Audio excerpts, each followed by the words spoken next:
And we're live. Hey guys, happy Monday. Welcome to Whiskey, Wine, and Writing. I'm Natasha. I'm Nikki, and we have the lovely Sonia Poynter today.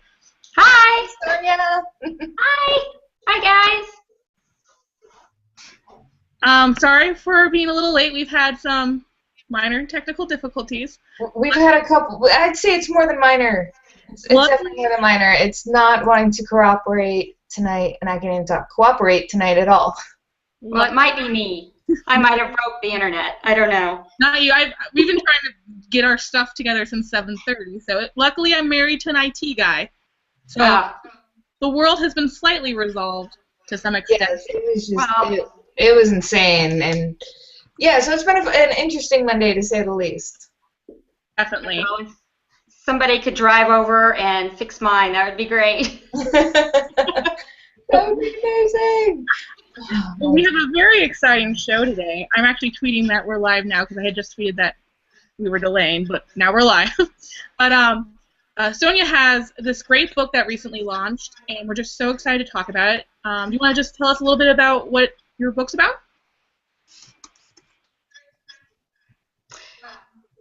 Oh, I don't know why I'm getting double feedback. So. Do you have a window open in your? Yeah, sometimes make sure that's what I'm doing. Open, it's not gonna work. Is that better? Yeah. That's better on my end. Okay, so I think I heard what my book is about, right? Yeah. It's about a 18-year-old. She just recently turned 18, graduating from high school, and she's in the middle of grief. And her parents died tragically, and suddenly she's not able to cope with life, get through life, and amazingly enough, a young man flies through her kitchen window, and she thinks she's totally losing it, and suddenly she's thrust into this new world, and everything ensues from then on, and she is on a quest and finds out that she is much more important than who she is. It talks a lot about how when we're stuck in grief, we can't really get past that point, and we're constantly just trying, and we just don't feel like our life is our own. And that's kind of what Amber is stuck in. And through the whole book, she discovers that maybe things aren't as bad as what they seem. So that's what my book's about. Awesome. That's amazing. Especially when you're very young, it's very hard to cope with your parents dying. My husband, his mom died when he was 15, so, and that was the only parent he ever knew. Like, his dad wasn't in the picture up to that point, and, so it was totally life-changing for him because he did go to live with his dad after that. So, yeah, grief can be very, very hard for a young person. Yes, and that's, I wasn't young when my father died. I was in my early 30s, but I kind of channeled that a little bit, having to deal with that remorse and that grief that kind of makes you feel stuck and like your feet are full of jelly and your life is not your own, and the decisions suddenly happen and you don't know how you got from point A to point B. You just blinked your eyes and suddenly you're at a brand new point in your life. So that's what Amber's going through. And E.L. Wicker, my critique partner, she's amazing, and Raquel are here. They say hi. Hi, guys. They're very faithful viewers, always here to say hi to the authors and the guests and everything like that. So yeah, always good. And I wanted to say thank you so much for having me today. I am just so thrilled. So we're so happy to have you. Thank you.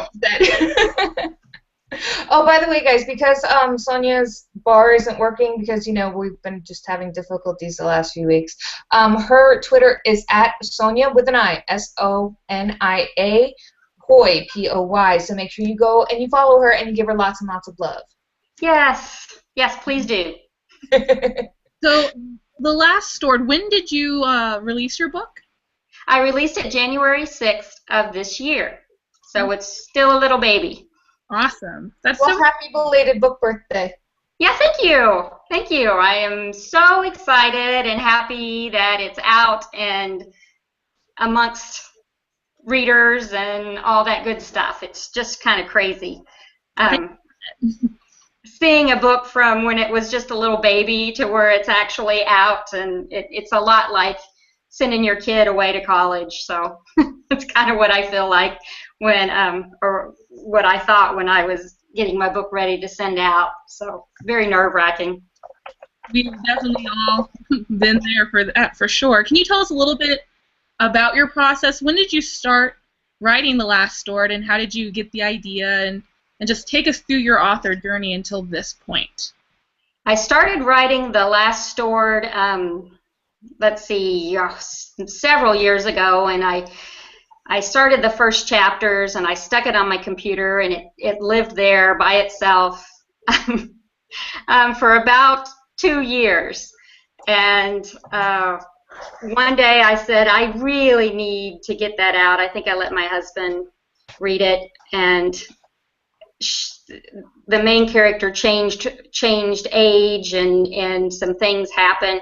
But about 3 years from start to finish it took me, and I sometimes wish I could work faster and move quicker. I sometimes think, good grief, I'm not as fast as I should be. But from start to finish, it was about 3 years from getting the book ready to query and out to different agents, and then finally to Ananias Press, who took it and worked so wonderfully with me, and I was just really, really awesomely blessed by them and the amount of work and effort they put into it, so, which is pretty cool. That's awesome. I've heard about them. Did they start about like a year ago? They launched. They did. They started a year ago, and I'm not one of the first.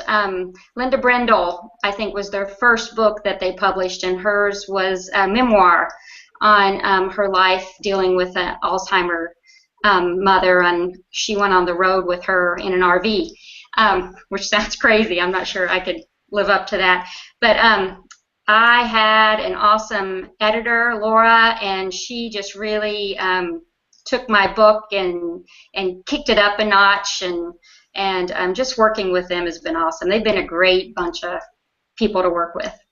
That's awesome. From the trailer to just to the book cover to all that. I watched the trailer earlier today. That's actually a really amazing trailer. It's really beautiful, and the cover is beautiful too. So yeah, thanks. You've done an amazing job.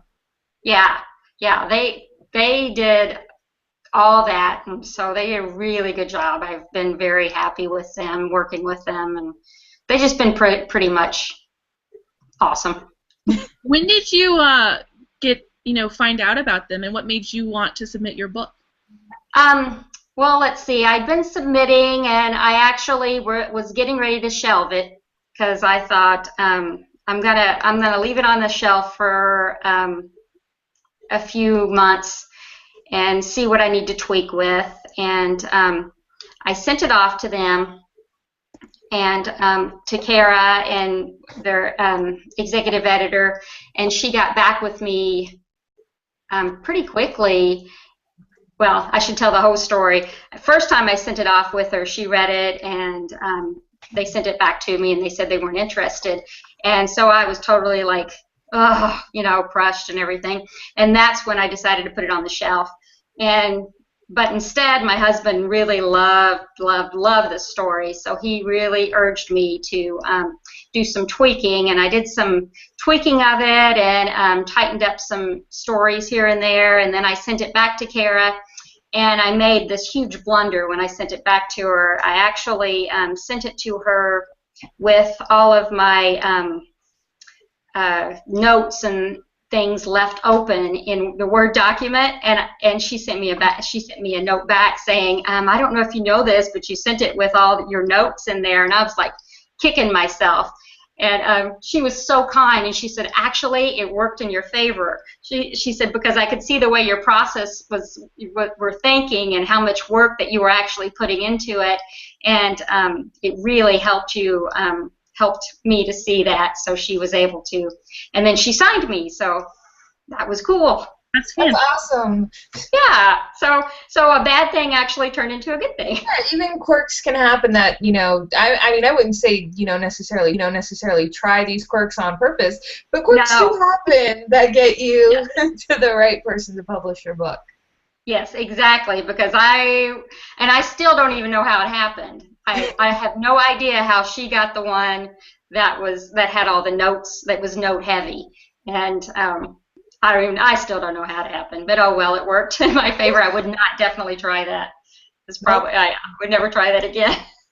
That's fantastic. So when did you officially sign with Anaya? I signed with them in May of 2014. So, and I think I have the date right. And then we went through 3 months of the editing process, and that just in and of itself was just a total like school on how to get your book ready. And I learned so much, and that was just, it was like taking a class, a major heavy class, and I learned so much just through the editing process, from getting it from start to finish and where it was, and then where it ended up. That's amazing. So, I mean, editing definitely isn't easy on your own. So, Mm-mm. you said it's like school. So, was you're editing on your own or with Stevie Partners, and then going to an editor through Anaya Press? I guess it was like a totally different experience. It was. It was a totally different experience. This was my debut novel, so I was still very green. I didn't know. I was very naive with what I thought. Like all first-time novelists, I think we all query before we should. And yeah, I did it. I'm going to admit it. I queried before I should. And so that's one of the reasons I put it on the shelf. But I worked with this fantastic editor, Laura, and she just really worked with me so hard, and just really pushed me to get it to where it is. And she just was like, tweak this. I think you could push this more here. And it was, I learned so much just in it. It was pretty cool. I think my next book is just going to be so much better because of what I went through with Anaya Press and how much they worked with me. That's awesome. So I think some writers, at least I know it took me a while to learn about the whole revising, journey. And I think a lot of writers are like, well, by the time I finally get the book picked up, I've revised it a bazillion times. I have to revise it again. But it really brings your book to the next level. What kind of things did you learn that you think you'll take with you when you're writing your next book? I learned a lot about dialogue tags.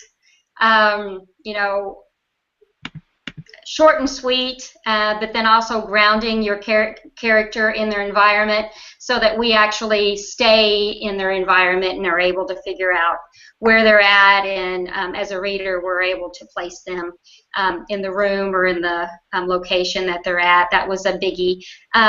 Moving dialogue a lot along when there's action is real important, and how do we need to make the sentences short and concise, and just to make sure so that we're pointing toward action, and there's not a bunch of flourish and flowery verbs and words when we're doing the action, and we want to get right in there and get to the meat of the subject so we can move on. So that helped a lot.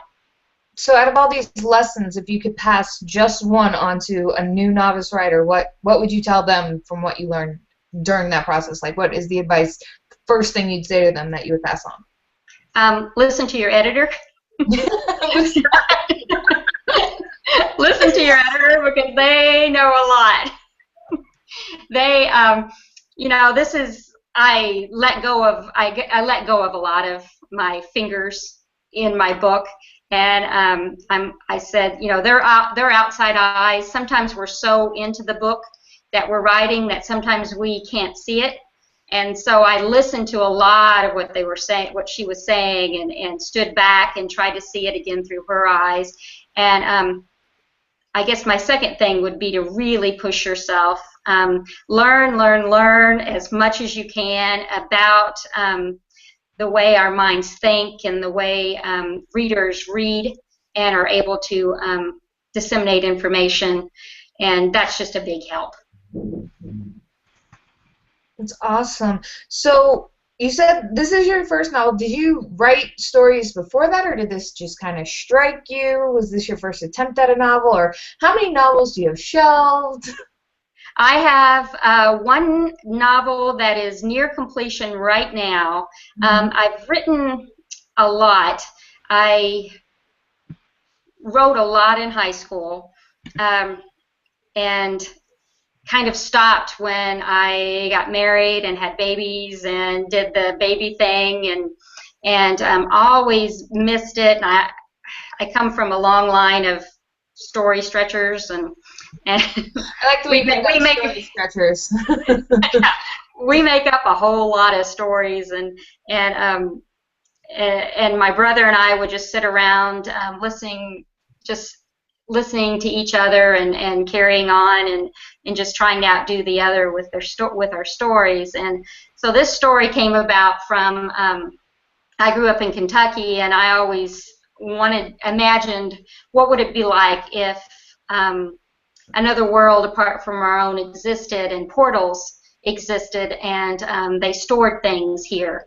And that's where the last story, the inspiration, came from. But yeah, there's so many stories rattling around in my head. I've written a couple children's stories that I'm getting. My brother's an artist, and I'm getting ready to pass one over to him to do the artwork for it. I'm not an artist. I draw squiggly lines, but he's really awesome. So I'm gonna have him do that. My squiggly lines are terrible. Okay, I can't do that at all. No, I stink at that. But yeah, I wrote a little children's story about a girl that eats fried bologna in a tree, and so, which is pretty funny. But yeah, it'll be so much better with pictures. But it's gonna be a storybook. Aw. It sounds like my husband's soulmate. Yeah. Fried bologna. Yeah, fried bologna. That's a big southern thing. Fried bologna. Now, if you give my husband a tomato sandwich with extra mayo and salt and pepper, he's quite happy. That's all he needs. Your face, Nikki. Oh my God. Sorry. Man. This week on Whiskey, Wine, and Writing, we talk sandwiches. Talk about fried bologna and tomato sandwiches. Why not? And Nikki makes weird faces like Jabba the Hutt. Not a big fan of tomato sandwiches, so I'm with you on that one, Nikki. Oh, God. I can't eat them either. He does that, and he drinks like gallons of milk by the day, so I don't understand. Yeah. Yeah. No. I think you should write a children's book about her husband. Yeah. So what are you thinking about pursuing your children's book? Are you going to do it with a small press like Anaya, or are you going to go a different route this time? I'm probably going to send it to Anaya Press when I get the pictures back from my brother. So that's probably what I'll do. I'll send it to them and see if they're at all interested with that. So you mentioned that they helped you a lot, not just in editing, but with other things like the book trailer. Can you tell us a little bit about that process? What was it like making a book trailer? How did that come about? How much say did you have? I didn't.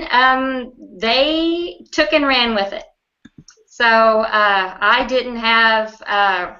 They just said I told them what I thought would be cool, and they just went with it. So the same thing with the book cover. I told them what I thought would be cool on the cover, 2 moons, and the world Tali that Amber ultimately travels to is very colorful and bright, and kind of amped up the color. And so they went with it and made it, and they gave me several choices to pick from.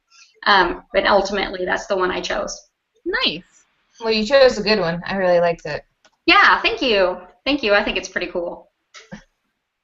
So for the author who may be like a control freak, Oh my goodness. And want to micromanage everything. What advice would you have for that collaboration with your editor once your book is about to go out?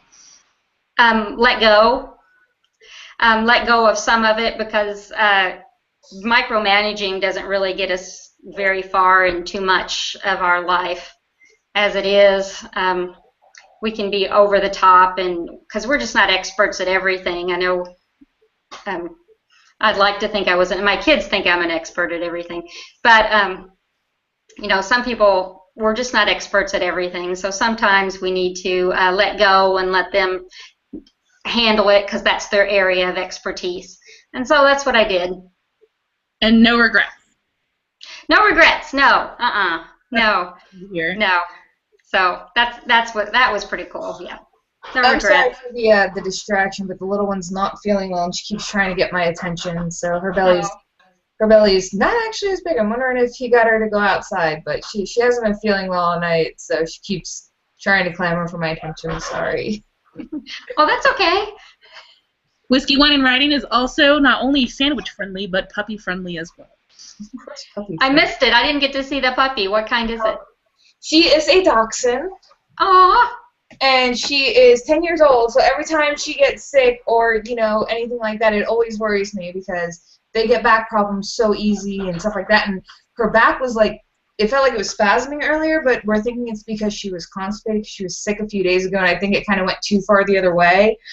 And so we think that she just kind of was trying to go too hard, and it kind of freaked me out a little bit. So, you know, I get worried about the back problems, especially because they can go paralyzed and everything from that as a dog. Yeah. The dogs you heard barking, everybody missed that, but my dogs were barking as soon as we got on.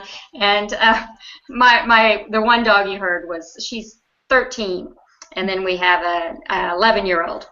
So, and they're border collies. Oh, those are so cute. Yes, and they're very, very. We have very good dogs as well. He's about 3 now. He was a rescue pup that we got, so yeah, he's just a sweetie. So, and I'm sorry, what did I interrupt when I came back with the pup? You love puppies. I'm sure all our viewers like puppies, and which, by the way, viewers, if you have any questions for any of us or about Anania Press, I've been saying it wrong, and the Last Stored books, just, you know, tweet us at www.writing. Yeah, 2W. Right. I always get that confused in my head. I shouldn't, because it's my own hashtag with Tasha. But so tweet us at Writing, www.writing. And so while we're got a beat, I do want to announce we had the 250-word first 250-word giveaway of your manuscript. I do have the 5 winners. They have been emailed. It will be announced on the blog, but tonight I will just say that it's, and I hope I'm saying this right, Deka Herman, Ashlyn Kravitz, who is always here every week watching us, Roxanne Lambie, Joni Cartwright, and Linnea Wren. Congratulations, guys. I've already emailed you, and I will be announcing it publicly on the blog. All winners are picked by random.org, so I'm sorry if you didn't win, but per usual, we will have more giveaways. Tons of contests. It's our favorite thing to do, is to give away free stuff. And once we're rich, we'll give away even more free stuff because we can afford it. So I know you touched base on that part of it was because of your father. Is that where the initial idea for this book came from? The initial idea came from, I think all writers, we spend a lot of our time just totally daydreaming and playing pretend. And my whole life I kind of pretended that that I really wasn't from here, and I live in an alternate, another universe, and so I kind of went with that. And then I drew from my own, you know, we draw from what we know, and so I drew from my own life. So that's very cool. So I was the kid who pretended she was always a part of her favorite TV shows. So yeah. Okay, it's not just me. I'd be like this, and now they call it a Mary Sue, but when I was a kid, I didn't know that's what it was called. I'm like 8 years old, and I love MacGyver, and I'm totally MacGyver's sidekick. Oh, yeah. For me, I was like 10 years old, and Dean Cain was Superman, and Terry Hatcher adopted me, and I was her little reporter friend. Yep. So okay, glad to know that we're not the only ones who pretend to have different lives. No. No, I think my whole life I pretty much pretended, and yeah, I thought I was a princess, and you know, you know, a bunch of gypsies just left me off at a house in Kentucky, and you know, too bad for me. I had to go find them in some way. Well, you are a princess to us, and actually, we have a thank you. question from someone watching. Okay. From Heidi, it says, "Hi guys, question for Sonia: are you a plotter or pantser? What's your process?" I am a plotter. I found when I was writing the last story that I wrote it by the seat of my pants, and there was too many moving parts. And my current book, I'm working on, is called A Light Murmur of Nothing, and it's a speculative fiction. And I have a stack of note cards. If you could see over on this side of my wall, it's covered with Post-it notes with each little chapter and what goes in each little chapter and who's the main player in each chapter and such. So I am a plotter. That's awesome. Yeah, I like Scrivener for that I can just have my note cards on the computer. Yeah. So I tried it. Well, because I have like different hours of the day that I'm at school, so between classes, if I don't come home, I like to be able to look at my notes. So it's perfect for me because it's travel friendly. Yes. So that's great. So yeah, I'm turning more into a plotter, not like a specific detail type plotter, but a plotter of this point's going to happen, this point's going to happen, this point's going to happen. We'll see how we get there, but these points are going to happen. Yeah, well, in the book I'm working on right now, I actually went backwards. So I knew I knew the final scene, and because there's a lot of mystery and trying to figure out who does what, and so I actually worked backwards and to get to the very beginning. And so right now I'm at the part where I'm closing up the plot holes from all that, which is kind of fun. That's so cool. That is really, really neat. Actually, I just started trying to do that for my next book, and I thought I must be crazy, but actually that makes me feel better that it works. Yeah. I forget what it's called. I think it's called Scrapple or something from the people who make Scrivener. And I just started using that, and it's actually really a lot of fun, like if you don't really know all the points of your story. And it's just a mind mapping program, and it's really, really a lot of fun. So you can make a bubble and go off that bubble, or have 5 bubbles off that bubble, whatever. But it really works because you have all your options there without having to point it out each particular time. It gives you options. I really like that. That's cool. Yeah. I'm gonna have to look into that one.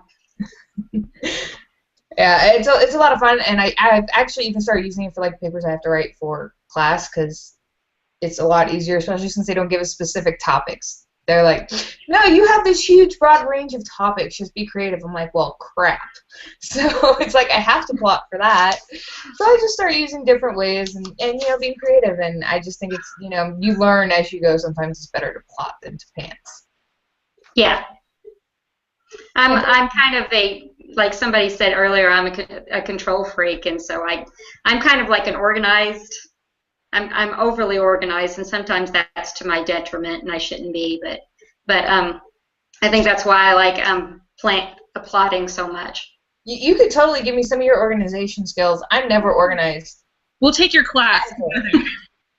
My husband says I am such a mess, and he's really scientific and analytical, and has to have everything in its place. A little bit of OCD mixed into that. Yeah, so he's not allowed to touch my office. It's like, I go away, because my office is always a mess, disaster. I know where everything is and where everything should be. It works for me, but it does not work for him. Well, they say that creative people really like to have messes, so that's okay. I think that works.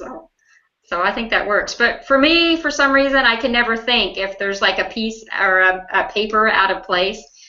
That piece of paper speaks to me in voices, and suddenly I have to answer it. So I'm like, shut up, piece of paper that's out of the stack.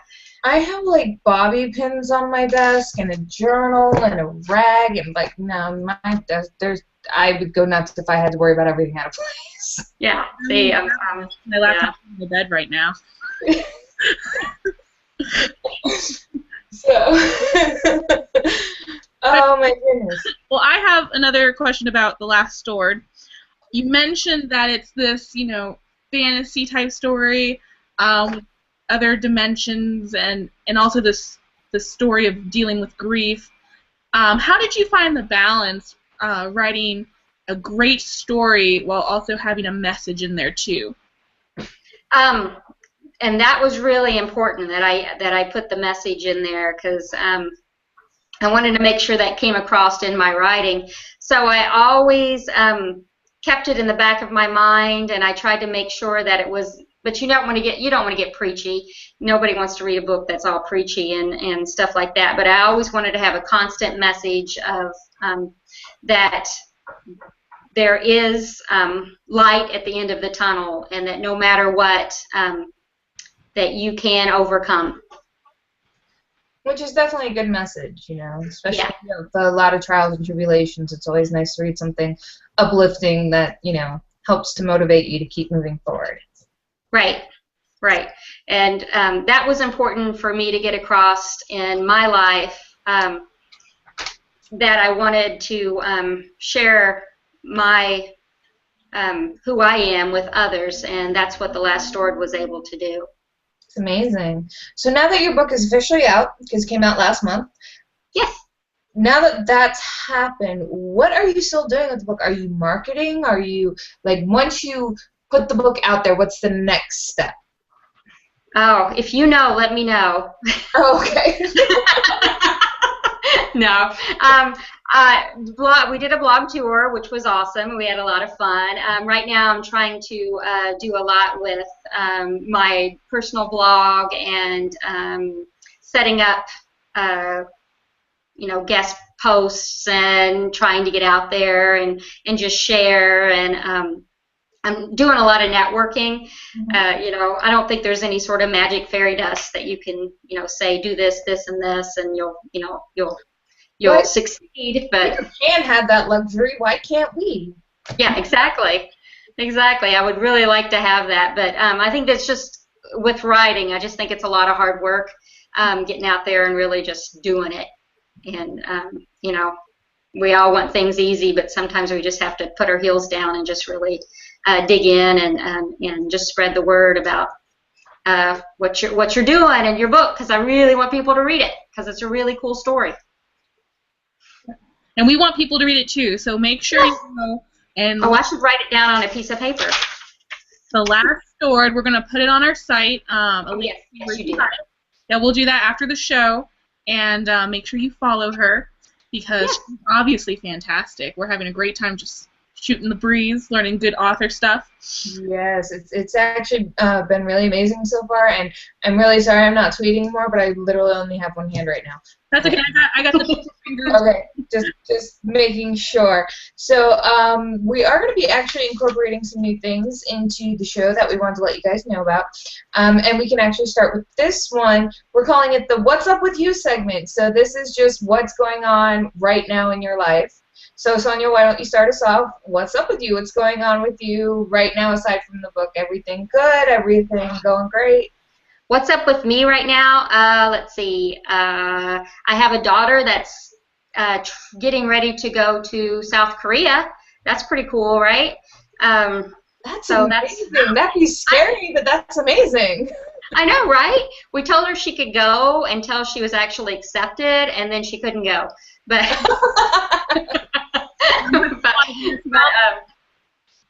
yeah, see, we're smart. We're thinking it through. But yeah, she's getting ready. She's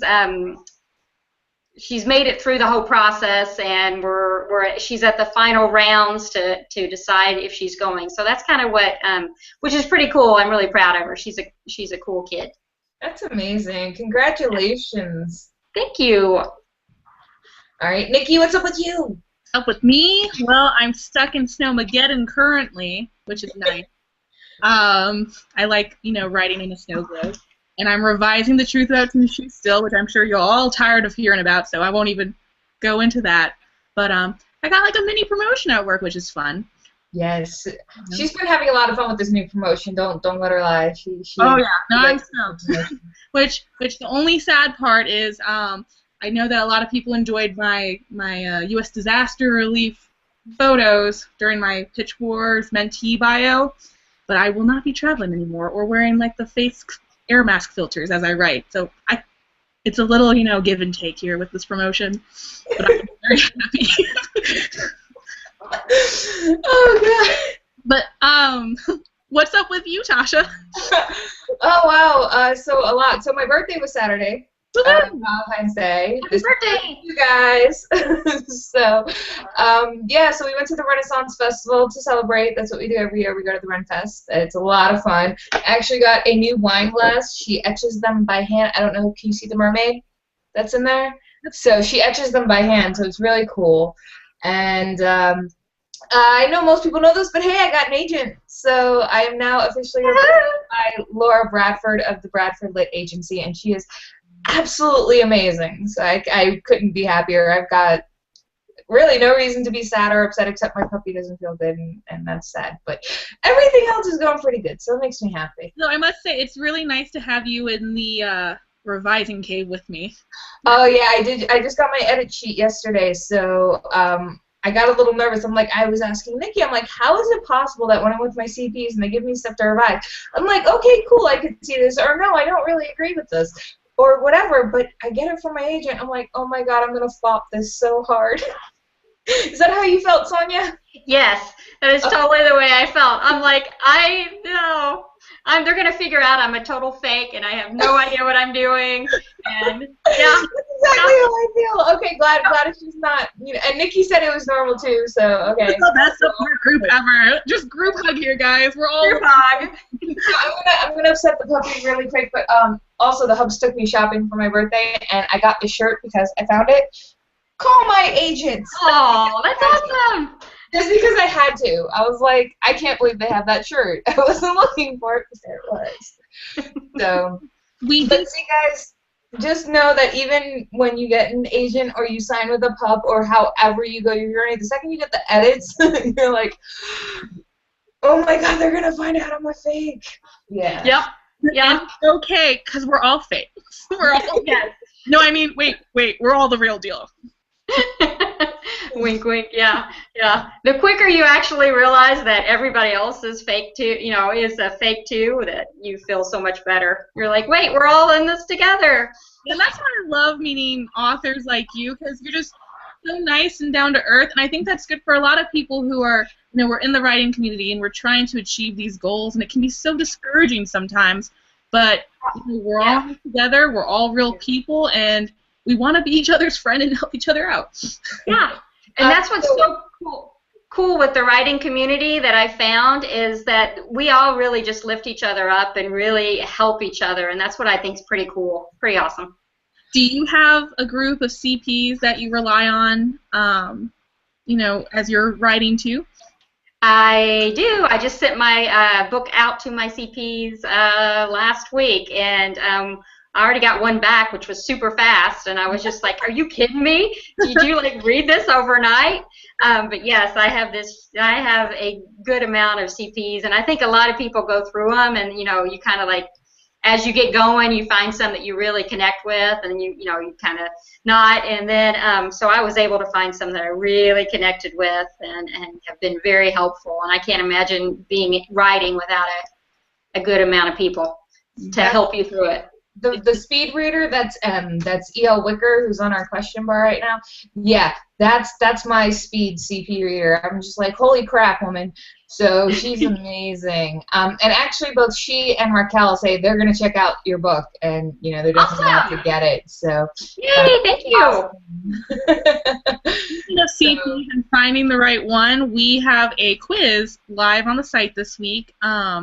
We did CP Love Week in honor of Valentine's Day, so go over to whiskeyWineWriting.com and see which CP personality is right for what you need as a writer. Absolutely, and then go over to the CP Classifieds, also on the site, and scroll through. I know some people have been telling me that the site's been a little hard to maneuver in regards to that. All you have to do is go down to the bottom under older posts, and it'll load the next one and the next one. So if you're still having some problems, just let us know. We'll be happy to guide you through it. But make sure you go through and you check out these. You can also, email us your own classified if nothing's fiddling your fancy. But we also have more coming up this month, so make sure you check those out. You can either email us, there's a contact form, or just hit the person up directly on Twitter. But we're not giving out emails. It's no bueno. But obviously, it's a very important thing because this published author said so. Mm-hmm. That's right. It is. CPs are amazing. It's just, making sure you go through and you find the right one or ones. So. Yeah. And I have 5 so that I'm using. Nice. Yeah. 4. I have Nikki, Kathy, and Diana. I think I have 3 right now that I truly trust. And I will not say the names in case there's multiple people out there who are like, wait, I thought I was your CP. I thought I was the only one. We're going to be all like, nuh-uh, I'm your favorite CP. Nuh-uh, I'm your favorite CP. I just get nervous sending my book to too many people at once. So sometimes, I'll have CPs for different, seasons of my writing. Like, early on, I'll have multiple ones that are, a lot. And then as it gets down to, nitty-gritty revisions, I like a small group. A group that I handpick, so I know what they're going to say. Oh, the first time I sent my book to I had my husband read it. It's your husband. They always say nice things. But then I sent it to my first CP, and I remember chatting with my husband in bed, and I was just like, I am so nervous. I think I'm literally gonna throw up because I just was like, she's reading it right now, and she knows about me now. She knows I'm crazy, and my secret has been revealed. She knows that I'm like really, really weird. So we're all weird. It's okay. Yeah, right. That's what I decided. I said we're all weird, so it'll be okay. Well, especially for I write young adult fiction too, and I get nervous when actual teenagers read my stuff. Yeah. Through the actual audience, or I wrote this middle grade last year, and a friend's 10-year-old daughter read it, and I literally broke out into hives the whole month that she was reading this 40,000-word book. I'm like, is she not talking to me because she doesn't like it? I know she's only 10, but why am I obsessing over it? No, my friend has a 10-year-old daughter, and she came up really upset that some kid in class called her something, but it's it was abbreviated, so it's a thought. And I was like, what is a thought? They have so many abbreviated things going on, whether it's good, bad, or indifferent. They're turning into it's the age of abbreviation between texting and the internet. Really? So they come home and they're like, I got called a thought, and they're all upset, and I'm like, what's a thought? What's I don't know. And I don't want to say it online because it really is kind of bad, but does anyone know? Or did you find out? Did you find out what it is? I know what it is. Oh, you might have to tell me later. I was about to put a call on the internet and be like, let me know, everyone. Because when her mom told me he called her a thought, I'm like, what? Huh? It's I'm only 32 and I feel all out of the lingo and the hip kids and stuff like that. It's okay. Wow. It's moving fast with the abbreviated lingo, I think that's what it is. And before the age of text and internet, we didn't really have all those abbreviations. You said straightforward what you wanted to say. Yeah. Yeah, me and my best friend have this, we came up with our own little, weird lingo where we went around abbreviating everything for anything. I want a piece of cake. We just, abbreviate it, and, of course, we look stupid now. It meant something between us. That's all. Wrong generation, because that's what they do all the time now. Yeah, exactly. So, but yeah, it's definitely amazing to see how time flies. So I can understand how a YA writer would be worried that it would connect to the teens, because unless you are a teen yourself, you don't necessarily know every little thing that's going on. So, and kids are mean, so they might look at it and be like, "Yeah, this isn't authentic. Screw that noise." And I'm getting high. No, it's not gonna happen. I didn't mean to make you upset. I'm just call the teenagers. Wait, that sounds weird. Don't call me. I don't know know what's going on this episode anymore. I really don't. Speaking of which, have you found any teenagers actually have read your book and they have enjoyed it, or have you heard back from that, or are you still like waiting, or are you? Well, let's see. My daughter is, my youngest is 16. I'm totally giving myself away. My daughter is 16 and she's read it, and I think she's had several friends that are reading it. My oldest daughter, I'm not telling you how old she is, but anyway, she's in college, and and she and all her friends are reading it and have read it, and they really, really enjoyed it. So that's pretty awesome. Good. I like that. Yeah. That's amazing. So that's good. That made me feel pretty good that at least I connected. At least I'm somewhat young. I still feel like I'm... Look, everybody who's like, I'm somewhat young, I tell them, my grandfather is going to be 96 years old in April, okay? So unless you're 96, you're young. You're good. That's right. That's right. Because you never say you're old. You say somebody is older, because there's always somebody older, right? Yes. I don't know anybody older than my 96-year-old grandfather. I think he's kind of stuck with the oldest in the family.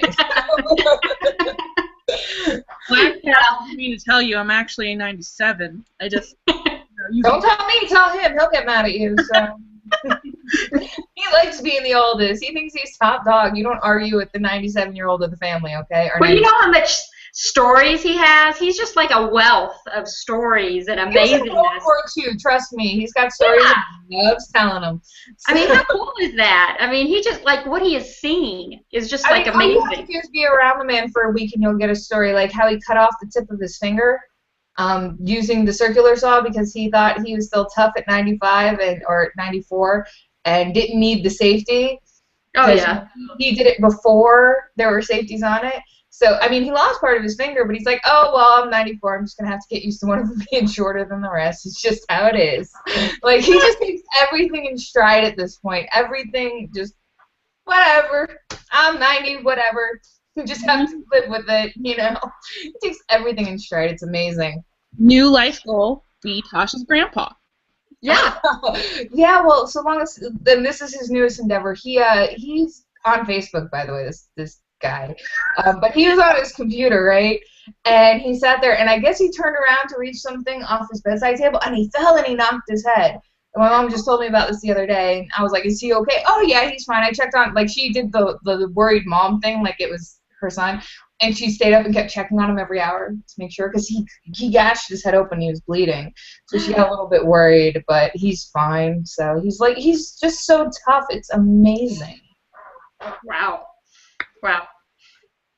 So, I was also thinking, you were talking about your children's book, the picture book. Uh-huh. You mentioned you're writing another book too, or is it that? Yes. So are you doing another young adult? Yes, I think it's speculative fiction. I'm at the point now where I might make my main character a little bit older. He's 10, so I think I'm going to make him to 12. I'm still kind of in the works. That's the one that I just sent off to my CPs to get it going. YA though, or is that middle grade? That's middle grade. Technically. Yeah, is 12 middle grade? Yeah, I think 12 is middle grade. I think you don't get generally young adult until around 14 or 15. Okay. The rule I heard is the reader is younger than your main character. Well, now that totally messes me up now. So now what am I going to do? Sorry. No, dashing dreams. That's what we're doing. You totally crushed my dreams. Whoops. Well, middle grade is fantastic. There's always a need for good middle grade. Well, we actually have Brooks Benjamin coming back on in a few weeks. He's going to be talking about his middle grade work. He's a fantastic author, so make sure and you can talk to him about the middle grade stuff. Yeah, I have a middle grade a writer reading it right now, a published writer reading it for me, and so I've had him looking it over, deciding. I think it might be a little too dark for middle grade, although I know that middle grade has gotten darker, but I'm not an extremely although it is pretty creepy. I enjoy a little bit of a creepiness. Oh, okay. I like a little creepiness, but I like it too. Okay, I very much like, you know, dark urban fantasy stories and just dark stories. I don't know why, I just do. I like that dark, creepy element. I don't know what it is. yeah. Well, this story, the short little condensed version, it's a little boy gets caught up in the fray of a town celebration for their hanging tree, and that's Oh the short, my. sweet, condensed version of the story. And it's got a lot of really rich characters in it, and I mean, I just kind of, you know, I just love that story. You know how you're total. I was totally into this to the last sword, and that, you know, this story just rocks. And now I'm totally into, you know, it's kind of like Murmur of nothing.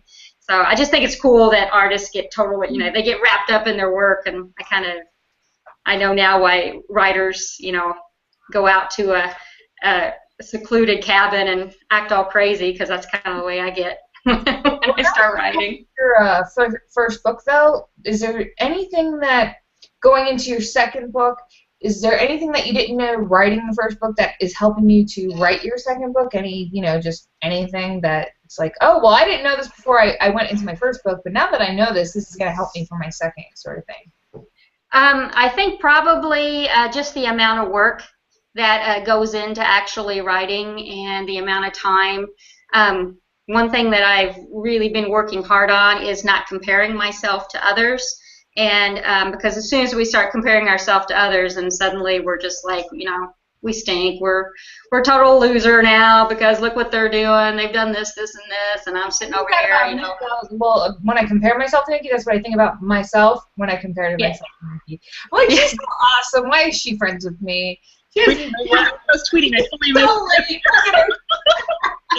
Sorry. Wait, what? Oh my I was god. taking the sage advice, and then I heard my name. Wow, we see how zoned you were. It's okay. See, I'm not even going to tell you. You're going to have to play back after and just figure out what's happening. You are a cruel mistress. What do you, Sonia, I don't know if you've had any bad reviews. I didn't look at the reviews or anything, but do you look at your reviews, and have you had a bad review? And if you've had a bad review, like, what? I mean, I haven't had a bad review, so that's awesome. I know, right? But so let's rephrase. If you get a bad review, I mean, what am I gonna do? Look at your reviews. Well, the first couple of reviews I got, I like was so excited about, and I talked to my editor, and she was like, "Stop looking at your reviews. Stop it. You stop looking at your reviews. You're gonna." She's like, you know, it's just the law of averages. You know, you might get a bad review, and when it does, you know, you might just get crushed. And I'm like, I can't help it. I can't help it. I just got to look at the review. So what I'll do is, if I get a bad review, I'll probably have my husband read it and just tell me what it said. So that way I won't actually read it. Look at the stars first. Yes, exactly. I'll look at the stars first, and then I'll say, you know, and yeah, I'll probably read it. You're a stronger woman than I. My husband has already banned me. I don't even have a book published yet. He's like, you are not allowed to read any of these. I will read them all and maybe cherry pick a couple for you to read occasionally. Yeah.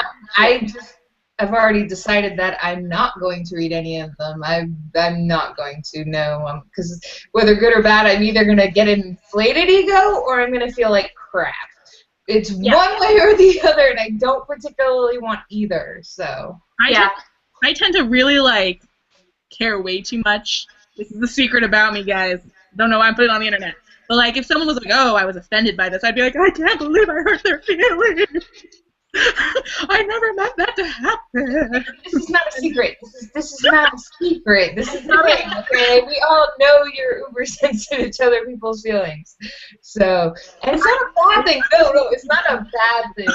Trust me. But you're a very emotional, very sweet, kind-hearted person. Trust me. We all know that you don't want to offend anybody ever. It's a front. I'm really just a terrible person on the inside. You're the devil with horns. You just can't see them. Yeah.